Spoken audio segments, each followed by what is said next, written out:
This week's episode is called The Big Plan.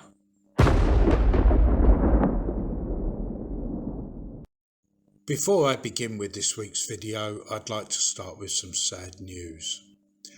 I'm very sorry to have to tell you, for those of you who don't know already, that Somerset Andy has passed away. To say that I am devastated is, well, it doesn't begin to cover it, quite frankly. Andy was the most kind, supportive, and as true a gentleman as you would ever wish to meet. Andy, wherever you are, mate, take care. I hope you're looking down on us and you're in a good place, a better place. All the best. Somerset Andy. Now, if you want to create anything that involves a baseboard and a diorama, you need to start with a plan. I'll show you why. Now, there are countless software packages that will allow you to plan your model railroad or railway, but of course they only deal with a track. These are just some of them. But let's explore a little bit deeper and see why these might not be the be-all and end-all that you think they are. There is nothing at all wrong with starting with a pencil and paper, and in some cases that might be the best solution. So here's a blank piece of paper. Let's start planning. There are 3 questions that I really want the answers to before I start building any diorama, and when I say diorama, that includes of course model railways.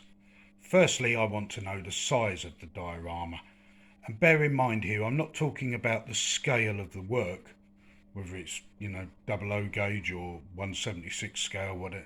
I'm talking about the physical size of the diorama board, and that's important because before you know it, your mind has run away with all sorts of ideas. You've occupied 60 square foot of wood and there isn't room for all that stuff. So I like to know how big physically the space is that I've got to work with. The second question I need to know the answer to is, where is it? Where is this diorama going to represent? What part of the world? Are we talking about Swiss Alps, or are we talking about a city centre here in the UK? Because where the diorama is supposed to replicate, that needs to be accurate, and of course there are certain things that you would expect to find in any particular location. Lastly, I want to know what era, what time period is the diorama going to recreate. And that matters as well, of course, because, well, let's use a very obvious example. If we were creating a diorama from a village scene in a rural location in 1810, we wouldn't have a gasworks in the middle of it. That's a bit of a cheesy example, but I hope you'd get the point.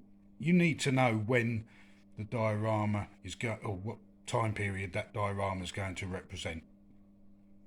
So once we've got these 3 questions sorted out, we can then start planning in a bit more detail, and I like to split that into sections as well. So for planning a little bit more detail on our diorama, I want to know whether the diorama will include a town or more than one town, whether it will include fields, or whether it might even be a diorama wholly or mostly of an industrial area.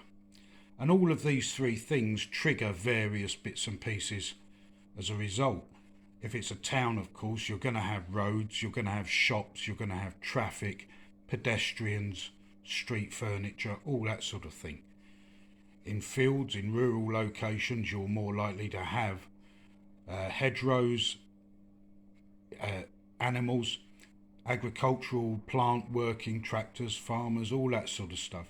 And if it's an industrial area, for example, and I have built one diorama that was purely industrial, you're going to need a lot of pipe work and infrastructure included in the diorama, and that will eliminate, of course, things like fields and tractors. And even some of the stuff that you would find in a town diorama won't necessarily appear if it's a purely industrial location. One thing that you always need to bear in mind is the costing. It's very easy to run away with a whole load of ideas and end up spending an absolute fortune only to find that a lot of the stuff doesn't work and you've wasted money, time and effort. So just give a little bit of a thought to the costing.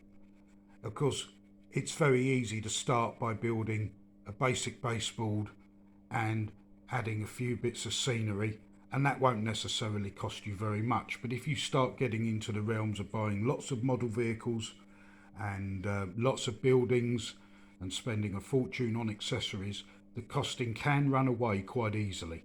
So it's not a factor particularly because it's a lifelong hobby and a lifelong piece of work in progress, hopefully. So there will be some investment over a period of time. But your initial costing, you just want to give a little bit of thought to it and keep it within your budget. In the next part of this video, I'll be showing you how I apply all the theory as I actually construct the plan for the end-to-end model railway exhibition layout that I referred to in my last video. Something to look forward to, and we'll see how the plan doesn't always go to plan and where variations might need to occur. Stay tuned for that. That's it for this one. Thank you as ever for sticking with us. We really appreciate your support. If you're enjoying what you're seeing, please do remember to subscribe, and if you have time, leave a comment. That's all for now. Take care, stay safe. Bye from St Blasey Model World.